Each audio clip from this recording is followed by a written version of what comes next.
All right. Well, according to my calculations, it's 7:01, so we're going to get this meeting started. Good morning, everybody. Welcome to the meeting. It's good to see everybody's faces. We've got some fun things to do today, but we're going to start with introductions. Let's see what's going on here and why. Oh, we're going to start with wondering what's going on here. Can you see my shared screen yet?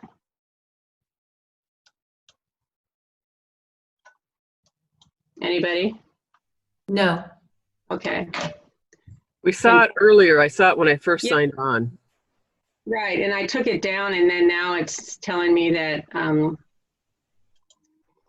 it doesn't think I should have to do that again. Let's try it this way. Interesting.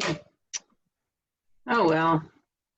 I love technology. I mean, it's right in front of me on my other screen, but it's not letting me click on it here. So there we go. Let's try that. There we go. Well done. There we go.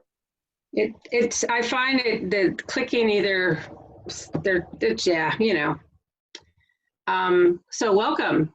I'd like to check in to see if we have any guests that would like to introduce themselves or any visiting Rotarians. So I'm here again this morning. This is Scott Thompson. I'm not currently Rotary, but in the process of joining. So hey, welcome. All right, anybody else? Let's take a look.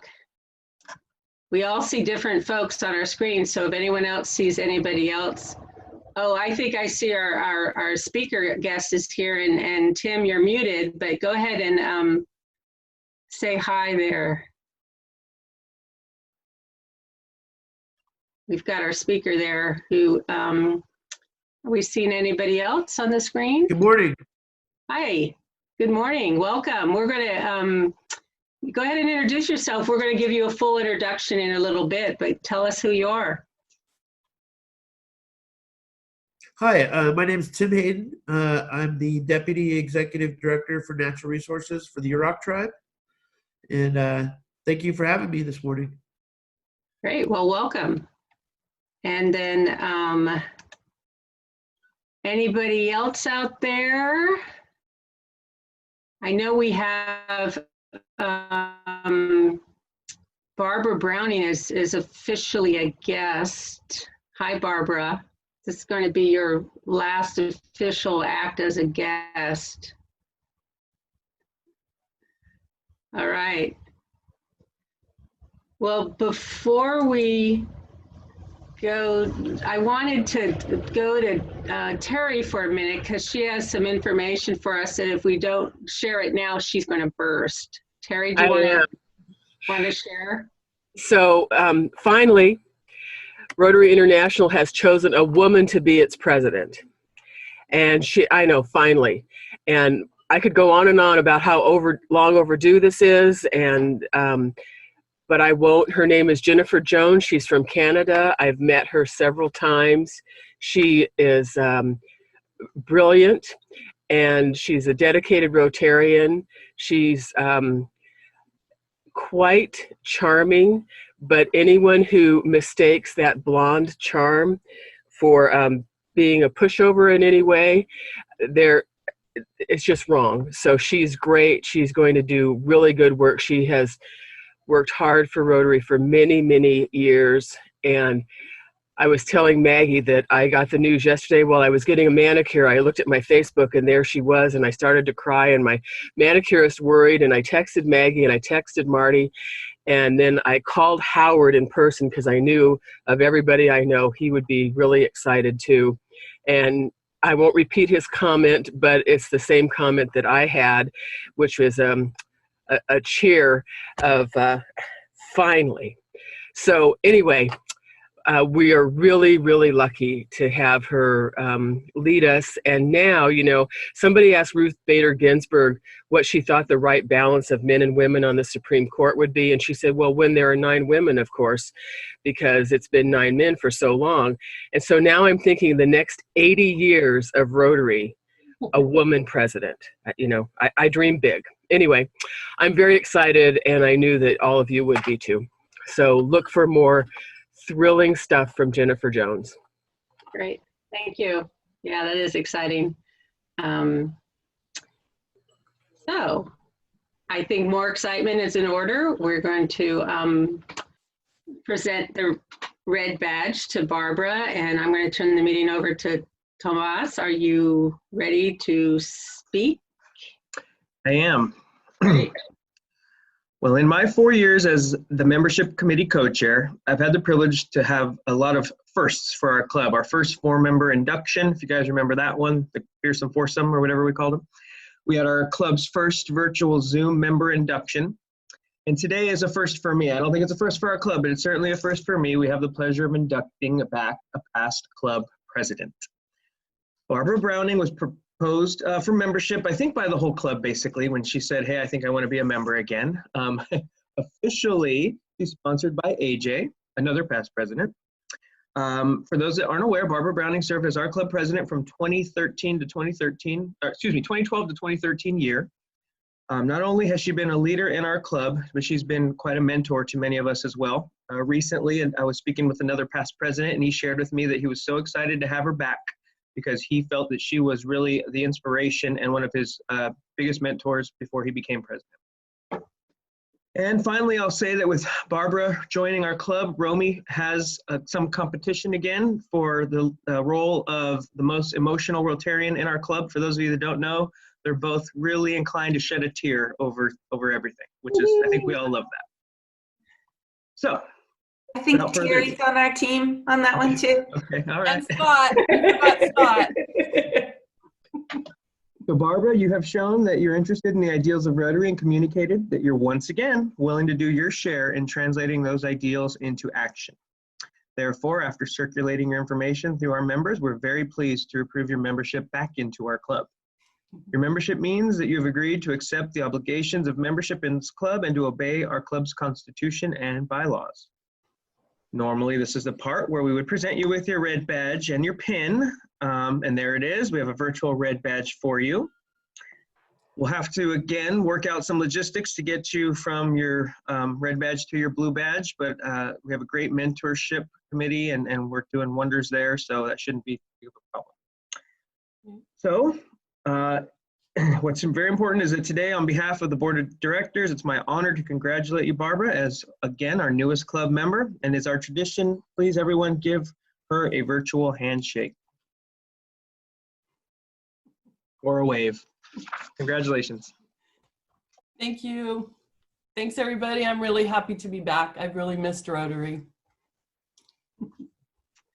Well, we're happy to have you back, Barbara. It's nice to have another past president on the team in this crazy year.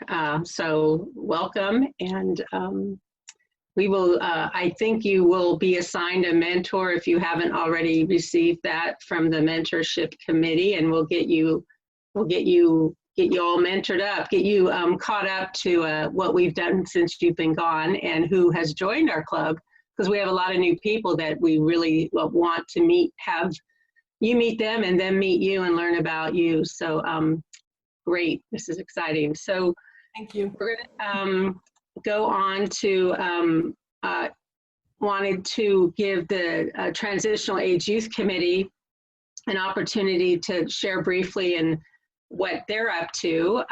So I'm not sure who wants to. Crystal, Charlie, are you going to do that? Is Vanessa here? I'm going to turn it over to you folks to figure out who's going to say what. All right, good morning. Charlie and I met yesterday, and the TAY committee met earlier this week, I guess. And COVID has given us the opportunity to form a super committee, bringing vocational and transitional age youth together. And we're gonna go for the district grant and help out the TAY Center in Eureka form some internships.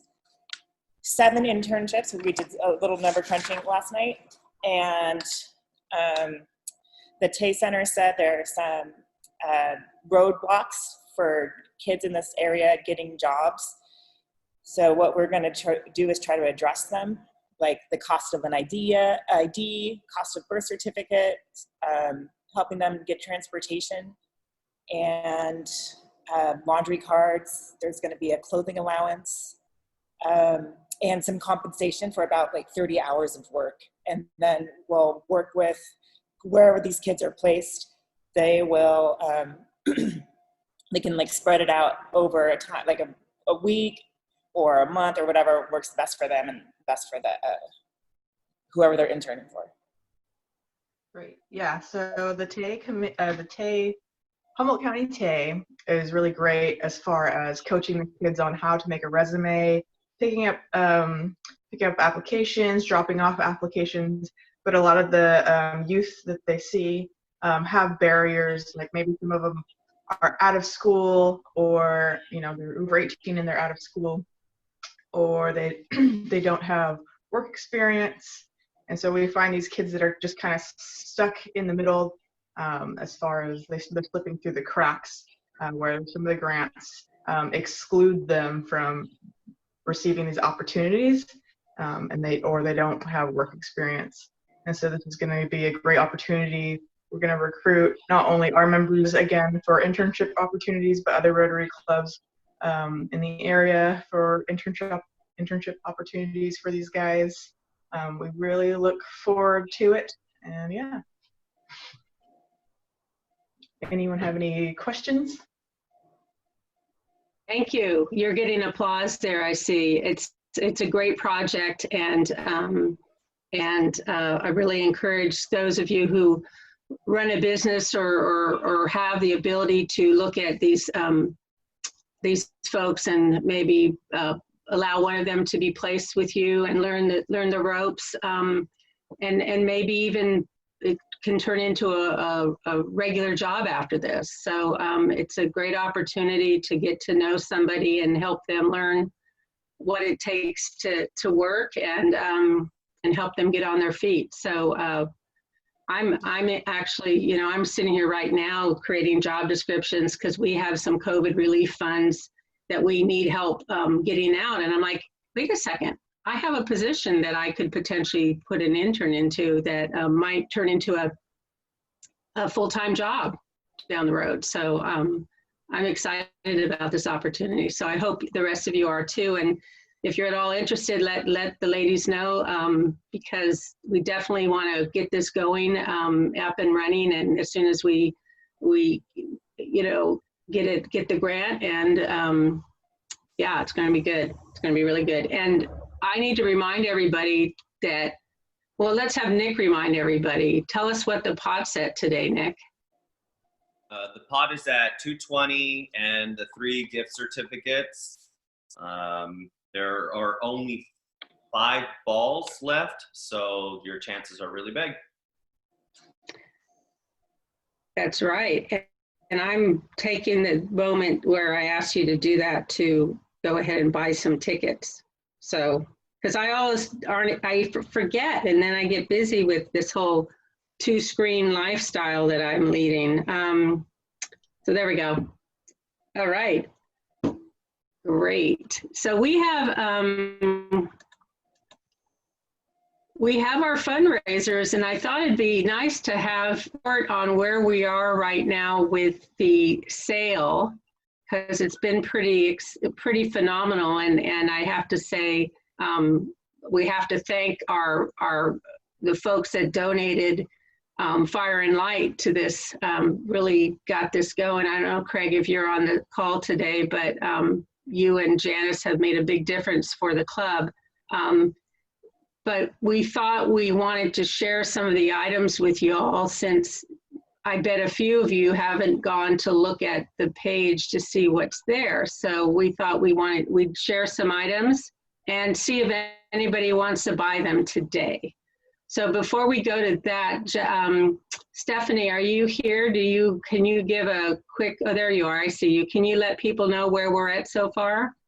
Yeah, I just did a quick calculation and I think the goal for the sale was about $2,000 when you guys said it. And right now, money that we've received through Venmo or cash is at $4,685. So that's pretty awesome. There was a couple big items that were donated, a couple surfboards that sold, and there's still a couple big items on there, kayaks and canoes if anyone's feeling adventurous, but it's a great success for the club. Yes, thank you very much. And all the work that the committee has done to make that happen, it's been phenomenal. So, but we really think that there's a few items we want to share with you and see if anybody would like to shop this morning. So I'm going to give you this special access. And Amanda and Brandon, these are the first items, and Charlie donated these. So Charlie, do you have them handy, or I do. so you can actually see them in live, see their size better? It's hard to see the size on the picture. So tell us about the items, and then I'm turning it over to our auctioneers. I don't know if you can see that. So this is one of the items, and you can see they're just beautiful serving dishes. And this is a complimentary serving dish. They're not small, and they're absolutely beautiful. There's a local potter, Pearson's Pottery, and they do amazing, beautiful work. It's hard to get value right now because of just COVID and whatnot, but these similar pieces to this have sold between $30 and $50, and that was almost 20 years ago. So you can see they're very, very lightly used, and that's one of the reasons that we donated them, because we're just not using them, and they really need to be out and about and being used. And someday we'll be able to entertain, and if not, they're great for the family dinner table, and they certainly will hold their value. You can Google Pearson's Pottery and get an idea of the type of work that she does.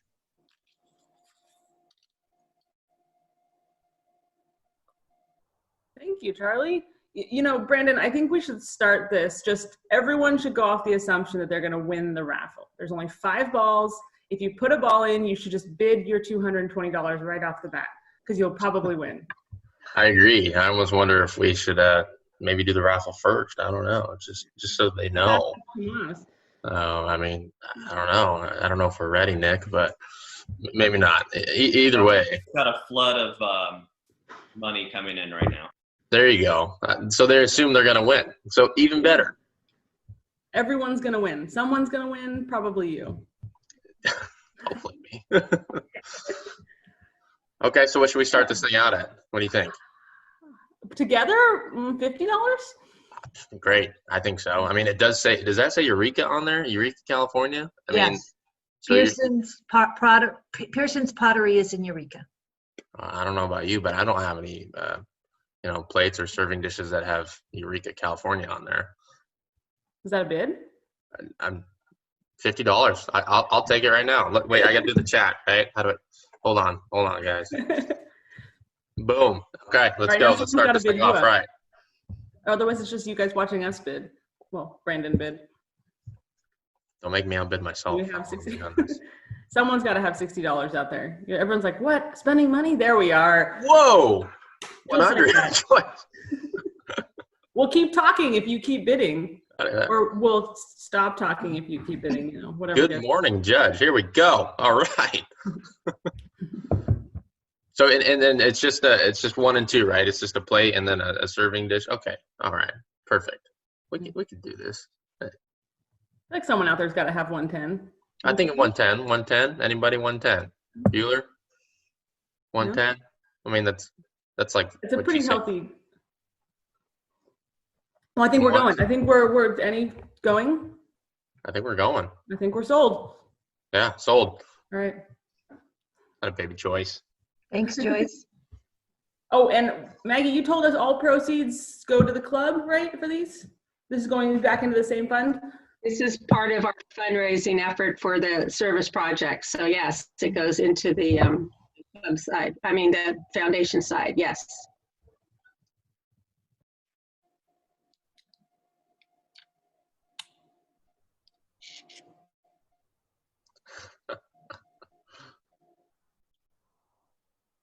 So Carol, do you want to tell us how big this actually is in real life?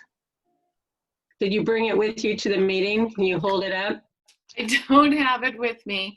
I gave the dimensions. It is my husband bought this, and it's, gosh, I think it's about 3 feet high. It's a mini fridge, but it has a freezer. He decided he wanted something a little smaller, but this would make a great man cave fridge for your beers, or maybe if you ever have a college student who actually goes off to college, it'd be great in the dorm. It's almost brand new. He bought it for $237, and he says, I'm sorry, I made a mistake, and he got a new tinier one. So it works beautifully. Yeah, on the website it does give the exact dimensions. And yeah, I'll jump in real quick, Carol. It's 33 inches high, 19 inches wide, and 20 inches deep. Yeah, so it's almost new. Works great, and it's a good size one with a freezer. He didn't really need a freezer, so he just did a little impulse buy and is willing to let it go. It's actually in his car, ready to be delivered to the lucky winner. Well, Carol, thanks. Hopefully we get another impulse buy here for all those people out there. Impulse buys are the only way to live. So what do you think we should start this one out at? I think it's on the site at 100. Yeah, it's on the site at 100. Like I said, it was 237 new, and it's nearly new. So whatever you want to, whatever the club wants for it, we're ready to deliver. So I think we should start out at 100. It looks like somebody already bid. I got a problem, guys. I don't know what's going on. Oh, there we go. Gosh dang it, Jeff. Nice. I was going to sneak in there. All right, we're already at 175. Anybody for 2? 200, anybody? This is a 230 new, and it looks like it's only been used very gently. Very gently. Very clean. I don't even see a dust speck on there. No, it's all excellent condition. You know, if you look on the left, you can see the reflection of somebody taking the photo. You can see the hand. That's how clean this thing is. Don't have to worry about anything right there. So anybody, we got Jeff at 175. 200. Anybody going 2? Anybody 185? Anybody want to just $10 Someone bucks out more? there is going to be spending a lot of time in their garage or their basement. Great You know, garage. they want to get their wine and their, with them. Perfect at-home quarantine fridge, just right by the couch. Office fridge? Office fridge. Office fridge, be a great office fridge. Looks like Jeff wants it. I think Jeff's gonna get it. Just have to give the address and we can deliver. Going once, going twice. You just never know. Okay, we're good. We've sold. Great. Thank you. Kind of didn't want that one. Ooh. Is this an 11-inch bowl, Stephanie? Is that what we're looking at? And is that copper or is it? Yeah, copper. Last. Sorry, I was muted. 11-inch copper bowl. This is that nice serving size. What was it posted at? It was posted at, sorry, I gotta get to the page. I think I think we were looking between 175 and 200. And that's on the page. On the fancy fire and light page. Yeah. My friend is going for so much. If you guys haven't gone on and seen on the internet, it's crazy. It's really crazy how much it's going for. But you can't get it anymore. You can't have that nice serving bowl if you're thinking, oh gosh, I need that fruit bowl. Where should we start this one, Brandon? What do you think? 150? I mean, you just told me I can't get it anymore. So yeah, I mean, somebody's gonna get this and it's like the last one, right? It could be an investment. People are collecting this now. That's true, actually. It could be an investment. You could hold on to this thing for 5 years and sell it for even more. Probably. Yeah, let's start at 150. Never mind. Let's start at 200 with Scott. Whoa, why start there? This is that, you know, you probably are going to win the raffle, and this is that money that you didn't know you had. Forgot about the raffle. Come on, guys. What's the raffle at now? Like 225? I don't even know. It's high. So this could be a nice down payment from the raffle. Anybody at 225? Anybody want to take this from Scott? I know there's some other fire and light people out there that love this stuff. This is the last item. It's beautiful. Look at the reflection. I mean, Right? 200. I think Pretty good. Scott just said he's going to take it. I don't know if anybody's going to want to compete with that. He's just like, shut these people up. Let's close it down. I think so. So, you know, once, twice, I think Scott, that baby, do it. Oh, Nick, do what? Raffle is Right. Well, I think Scott takes that, right? That's Scotty's. He's got it. He's got it. And if I can jump in real quick, Maggie, those 3 sales just pushed us over the $5,000 mark. So we're now at $5,160 with the sale. Thank you, everybody. Thank you. And if you haven't gone and checked out the sale items, please do so. And Charlie sent a note in there about posting new items. Get Charlie, hook up with Stephanie on that one, and she can get you squared away. And here are some ways for you to find out more about it and how to go to it yourselves. I can send this out to people, but it was actually in an email that was sent by Ian to all of us. So I can forward that email to you all if you haven't gone there to take a look at it. And then golfers, do we have anything that we need to say about the golfing tournament? Anything new or exciting in that realm? I will just put this up here real quick and give you the information. Oops, but you can't see that. So it's if you'd like to join in, contact Dustin or Melinda to get a team put in there. And I think they still have room for a few more teams. So that would be awesome. I can give you just a quick update because I don't think. Mm-hmm. So I think we've gotten like 13 or 14 teams already. I'd have to double check, and we're only looking for 22. So we're really close to just being fully with everybody, you know, there and being fully funded on the participant side, which is huge. Really, if you could just spread the word about, and I believe we have a flyer we can email again. But if you could just, you know, spread the word about that and just try to get a team, and then, like you said, have them reach out to Dustin if you're not comfortable giving the specifics. But, you know, basically if it's a corporate sponsorship, you know, it's $500 for the team, and that gives you 4 golfers. And then you also get to sponsor a hole, and you get a couple mulligans, a couple other cheat codes, a couple other, you know, things that you get to have fun with, and some raffle tickets too. It is going to be a pretty fun event between the raffle items and then just the golfing itself. And if you don't want to do a corporate sponsorship, it's only $300. So if you need more questions, you can always email me, Dustin, or Melinda, or even AJ knows all about it too. So great, thanks for that update. Next Saturday, if anyone wants to get their hands dirty, we're doing that at the Open Door Community Garden from 10 to noon next Saturday. I also wanted to take a minute to thank some folks who have been helping out with grocery shopping and meal deliveries for older adults who are sheltering and not going out and about. And so there's always room for more help. If you're interested in helping with grocery shopping through the Area Agency on Aging or meal deliveries, let us know. Amanda's organizing the meal delivery folks, and you can talk to me about the grocery shopping. It's it's not that hard. It doesn't take that long, and you're really making a difference for some folks.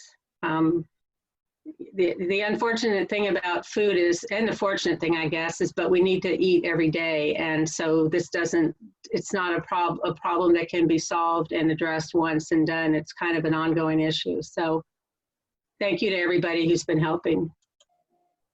Makeup. I wanted to share with you, whoops, no, I mean, I meant makeups. I want to share with you that if you go to any of these types of meetings or service projects or do anything, that let Nick know. Nick keeps track of all your activities.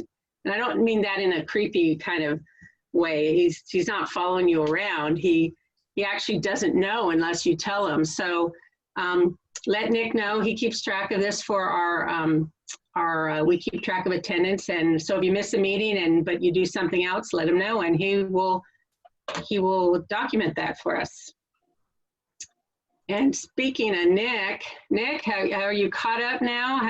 Have all the millions of ticket sales been documented? Are you ready for us? I am ready. All right. I just had a flood of tickets, the most purchased this year and probably since last year too. So let's see who's going to be the big winner. Ooh, it's Tomas. Oh. All right, let's see. $5. Sorry, Tomas. Yep, there's only 4 more left, so we're getting close.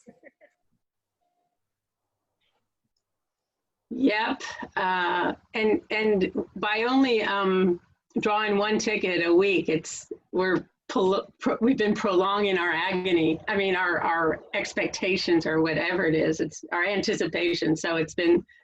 We're getting there, though. We're getting there. Awesome.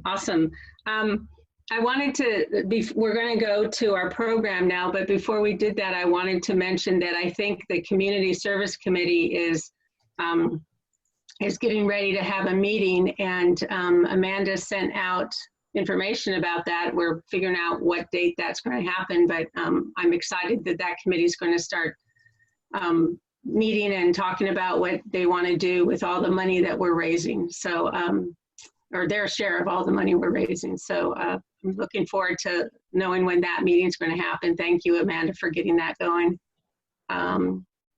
Okay. So I'm going to turn the program over to Andreas to introduce our speaker.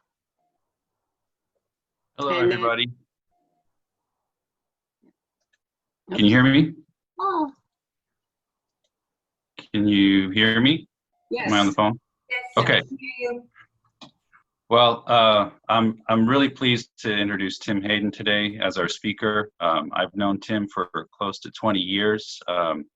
We've worked together in a lot of different ways. We started out as program partners, sitting across the table from each other, trying to do river restoration work and salmon restoration work. And then after a while, he just hired me and brought me over to his side of the table. So he's a great manager, good friend. He's got, and they're doing amazing, innovative work on the Yurok tribe. And so I'm really looking forward to hearing all about it. So, Tim. Well, wow, thank you, Andreas. That was really humbling. Thank you. And thank you all for inviting me to speak. And I'm very happy to share our work up on the Klamath and Trinity Rivers. I don't know if you've noticed, I've been squinting at the screen here all morning, and I just realized I'm wearing my daughter's glasses. So thank you. Saved me. So, all right, now I can see. So yeah, thank you.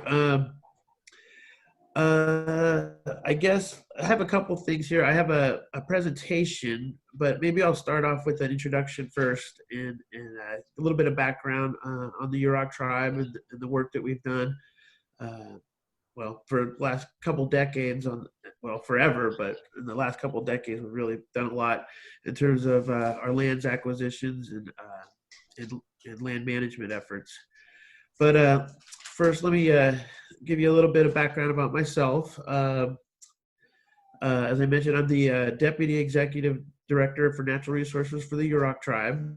I've worked for the Yurok tribe for about 24 years now, and I was originally hired as a tribal fisheries technician back in the 90s, and I went to school at Humboldt State, graduated from the fisheries program there, and that was a really great experience, and got very lucky. I started work for the tribe not long after the Yurok tribal constitution was signed. So the Yurok tribe's been around for forever, but had really, it's a long story, but after there was a Hoopa Yurok Settlement Act, and in 1993, the Yurok tribe became formally organized as its own tribe, and it signed its constitution. So I started work in 1996, and I've been there ever since, and it's a really great job. I'm a fisheries biologist by training. Work with Andreas, as he mentioned, on a lot of in-stream flow management, and fisheries habitat, and fish population monitoring work up on the Trinity River. We did that together for many years. And then, so in 2015,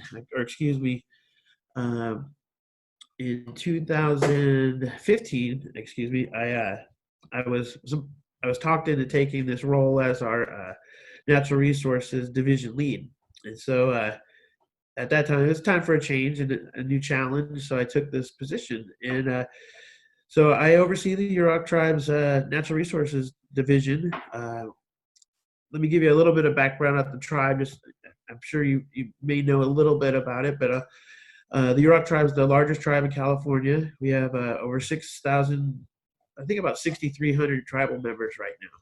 So we're the largest tribe in terms of population and membership in California, and our land base is growing very fast, and that's what I wanted to talk about today. The tribe itself, of course, the reservation is located on the lower Klamath River. The lower 42 miles extends from Witchpeck at the mouth of the Trinity River to the Pacific Ocean. The reservation is about a mile on each side of the river, and I'll say that a lot of the tribal members, live on and off reservation, but the majority of tribal membership live either in Klamath or Requa or up what we call upriver areas up near Witchpeck and Pequon.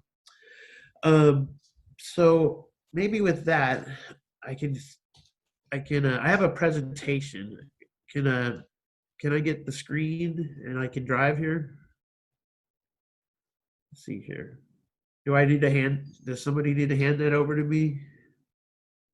Or how do I do this? Can I share my screen? You should be able to just share it. Go ahead and give it a go. Okay, I see. Sorry. I'm used to GoToMeeting. Let me see here. So bear with me. Yep, no worries. Okay. All right, let's see here. I'm going to start off with a map. And I also, I sent this map a little bit later. This map here, let me zoom out a little. Oh, too much.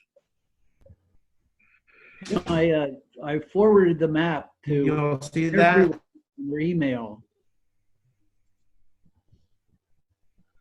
I wanted to, okay, it's a little colorful here, but I wanted to give you a little bit of lay of the land, so to speak. As I mentioned, the Yurok Reservation extends about 42 miles from the mouth of the Trinity River to the Pacific Ocean. Our reservation extends about a mile on each side of the river, and you can see here, these are the reservation boundaries.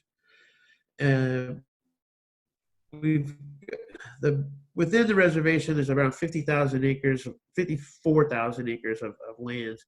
And unfortunately, over the years, due to well, a lot of things. The tribe has lost ownership of a lot of those lands. A majority of the lands had been purchased by Green Diamond Resources Company. And so one of the goals of the tribe, and it's really part of our constitution, is to repatriate those lands. And so, we've been working very hard to restore our tribal land base within the reservation, but also throughout our ancestral territory. So this map here, it shows this maroon line kind of outlines the extent of the ancestral territory. The Yurok Reservation, except for the private lands here to the south, we've got a lot of federal lands surrounding the Yurok tribes, the reservation. We have Six Rivers National Forest to the east. We've got Redwood National and State Park lands to the south and to the north. And then, of course, we have the Hoopa Reservation also to the south on the lower Trinity River. And so, as I mentioned, one of the main goals of the tribe is to restore our land base, both within and within the reservation, but also throughout the ancestral territory.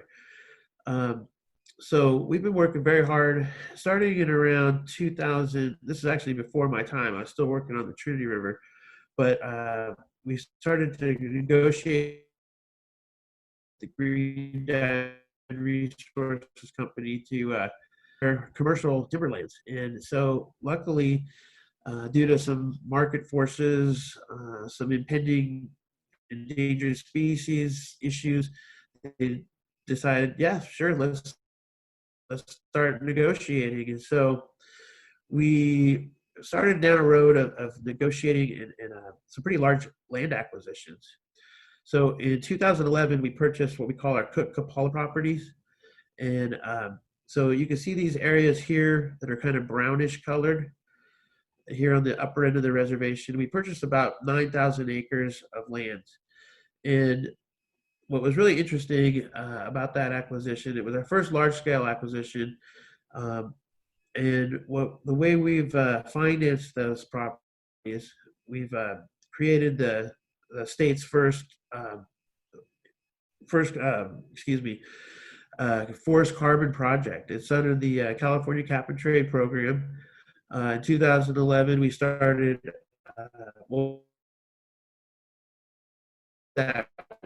negotiating with the California. Getting started, the state had not really anticipated involvement from tribes, so we started working with them, and through some negotiations, tribes were allowed to participate. We decided to develop the state's very first forest carbon project. So that project was registered in 2011, and so that was our first project, and it's really been a really great thing for the tribe.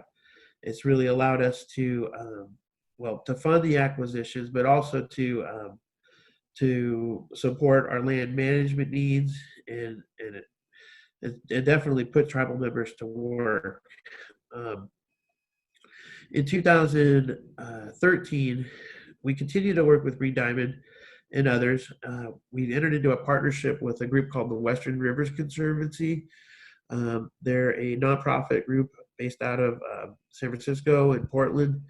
They essentially work with landowners and basically purchase watersheds to set up conservation easements and other preserves to protect wild and scenic rivers and really unique ecosystems. And so we started working with Western Rivers, and we wanted to really look at some creative financing to continue purchasing some of these lands within the reservation, but also adjacent to it. So in 2013, we closed on what we're calling our Phase 1 property. And you can see here, it's around 24,000 acres of lands that we purchased in Upper Pequon and Upper Capel Creeks. I don't know if you can see my icon here. And that was really really another innovative approach to acquiring our lands. We again decided to well, it's a long story, and I won't go into too much detail about it, but we've essentially worked with the California Water Resources Board to acquire a loan from their state revolving fund. And what's really unique about it, and what we've agreed to do, is to develop a land management strategy to improve water quality and air quality. And so we've, by doing that, we've continued to work with the Air Resources Board and set up our second forest carbon project. So that project's, again, about 24,000 acres, and we continue to use those funds to pay off the loans, but also to fund some of our road decommissioning work and other restoration activities up there. So continuing along that trajectory, we working with Western Rivers Conservancy, and in 2015 we purchased really what we felt was a really culturally important area. We purchased Lower Blue Creek, excuse me, the Lower Blue Creek watershed here in the Lower Klamath. It's kind of this grayish color. So that was what we're calling our phase 2 acquisition, and that was around 25,000 acres. So over the years here, we purchased 50,000 acres fully grown very quickly. So one of the things that we've done is develop a two-pronged land management strategy. And I'm going to switch over to my presentation. Let me see here. We'll go over to here.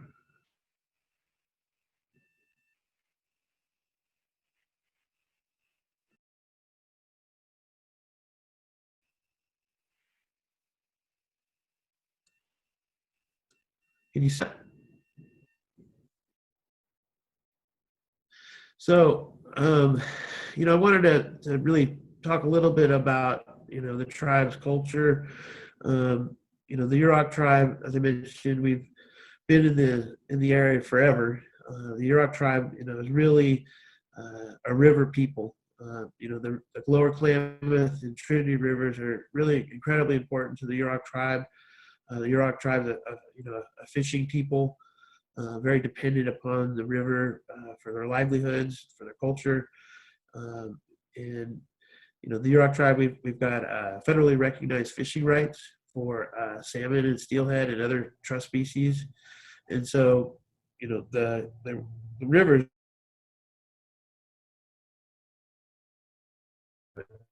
and everything that the tribe does is a balanced approach to life, and and restoring the river, respecting the river. And now that our lands have expanded, what we really want to do is continue that stewardship role, both for the river, for our lands. So, hey, Tim, we're still seeing. It's really a huge thing. Oh, really? Hey, Tim, we're still Okay. seeing your map, not the presentation.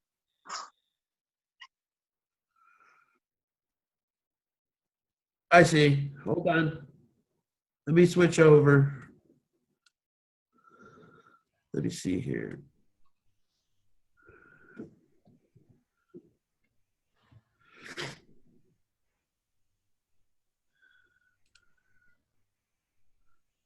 Okay.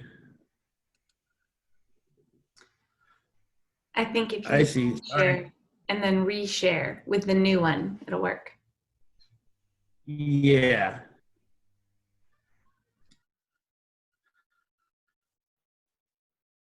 Okay. Is that working? No, we still see the map.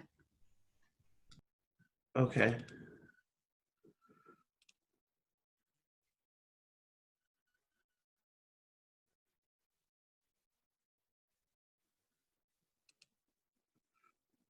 How about now? Still see the map. Huh, okay. Unshare screen and reshare. You can then select what you want us to see. Okay. I see. Sorry. Okay. How's that? Getting there, maybe? Yeah. There you go.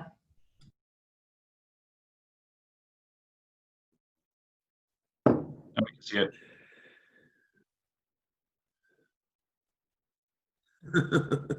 Is that a yes? Yes, we can see it Yes. now. Well done. Okay, sorry about that. Okay, so I'll try to move along here. Let me see here. Let me go over to the slide from the beginning. Okay, so I wanted to talk about our land management approach, and what we've decided to do is we've got a really complex land ownership both on and off the reservation, but we felt from the land management approach we wanted to simplify it and really have what we're calling a Yurok community forest and Blue Creek Forest and Salmon Sanctuary. And so we've developed a pretty comprehensive land management plan, and I started to talk about the Yurok tribe's culture. I just wanted to give you some background about how important really, that land stewardship role is to the tribe. And when the tribe acquired Blue Creek, it was really a huge achievement for the tribe. Blue Creek is a very culturally important place. It's a place that's been really held sacred to the Yurok tribe and the Yurok people for a long time. Ecologically, has really diverse fish and wildlife populations. The upper watershed is part of the wilderness area. There's late successional reserve forest on Six Rivers National Forest. And even though the lower watershed's been logged pretty extensively, it has a lot of road networks and with commercial, it's relatively pristine. And so Blue Creek is just a really important place for a lot of reasons. And, so acquiring those lands back was just a huge accomplishment for the tribe. This is a picture of the mouth of the Klamath River. And again, the river itself is just so important to the Yurok people. This is a picture down in Requa. This is kind of the center of the tribe's fishery. In some years we have the Yurok tribe, as I mentioned, has federally recognized fishing rights. So we can use gill nets and other traditional fishing techniques on the river to fish. And this is in some years, and it hasn't been the case in recent years, but in some years we have a commercial fishery. The tribe has rights to fish for commercial purposes, ceremonial needs, and subsistence needs. Fishing is a really huge part of the tribe's lifestyle and culture. People do it, they pass it on. It's a really family affair, they do it as just a way of life. But I wanted to talk again about let me minimize this here. Talk a little bit about our land management strategy. So we've got a two-pronged approach. We've got our community forest lands. So roughly around 22,000 acres we've identified as areas of lands where we want to practice sustainable forestry. We want to do good land management. We want to restore fish and wildlife populations, but we also want to provide economic opportunities for the tribe. We want to be able to, as I mentioned, practice sustainable forestry. And uneven aged forest management. We want to meet all of our endangered species recovery goals.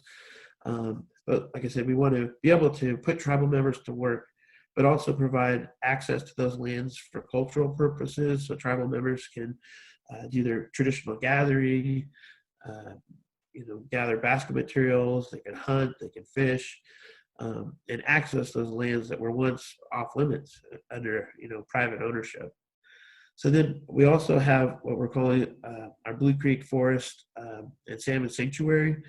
So Lower Blue Creek, as I mentioned, is a very important place, and so we've designated around 15,000 acres of lands that we're not managing for any sort of commercial purposes, but we want to. The primary goal there is to restore those lands to an accelerated transition towards an old-growth forest ecosystem.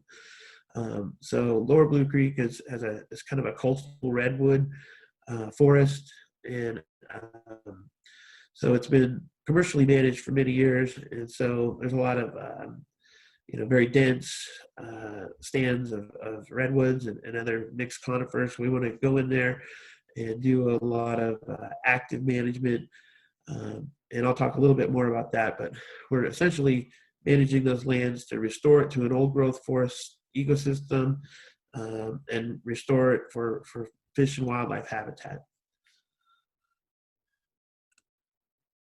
Here's a picture of the mouth of Blue Creek. It's a really beautiful place. This is a picture here. You can see the Klamath River here, and Blue Creek flows into it.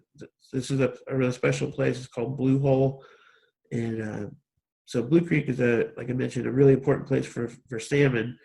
The creek itself supports a genetically unique population of late fall run Chinook salmon. They're very huge. Some of those fish are really huge, they're really big fish. So the creek itself supports a lot of fish, but it's also a really important thermal refugia area. So where the creek flows into the Klamath, it provides a cold water refuge for fish that are migrating, upriver.